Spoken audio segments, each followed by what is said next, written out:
Many symbols of racism, religious bigotry of the worst kind still lives on. The discrimination that is in the minds and hearts of people, it's time to end this. It's painful to see that even now, in 21st century, so many incidents of discrimination based on race, religion and caste. And it's also nice to see that today there is a movement across the world inspired by a terrible incident in Minneapolis. Well, these have been happening regularly. Above all, though largely the laws enacted in almost every democratic country has kind of stabilized into an equitable process. Still there are nations where legally there is discrimination, but above all, the discrimination that is in the minds and hearts of people. For this to go, there needs to be a movement not on the street, but in every home, every workplace, and on the street, not necessarily in the form of a protest, but it is needed. And it's really heartening to see, particularly in UK, many symbols of racism of the past, of slave trade, are being pulled down.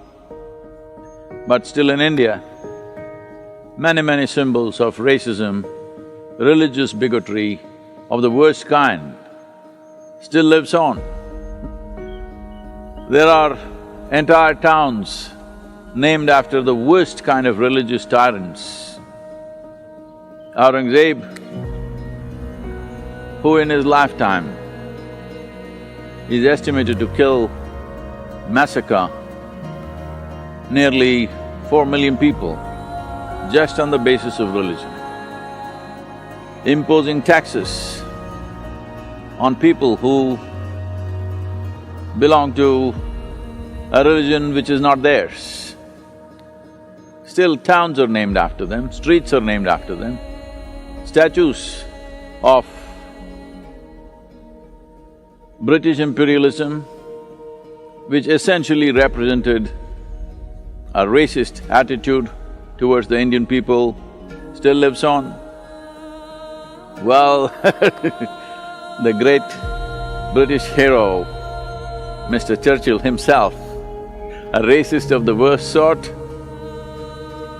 engineered the Bengal famine, which took the lives of 3.7 million people, and when confronted, has the temerity to say that anyway, Indians will breed like rabbits and make it up. Well, such people have been honored and celebrated in the world. It's time we set different standards for the coming generations. All discrimination, prejudice, in the name of color, caste and creed, it's time to end this. Our African-American friends in the United States are asking me, Sadhguru, we need your support. Well, the color of my skin itself is a support, and I've spoken strongly about this.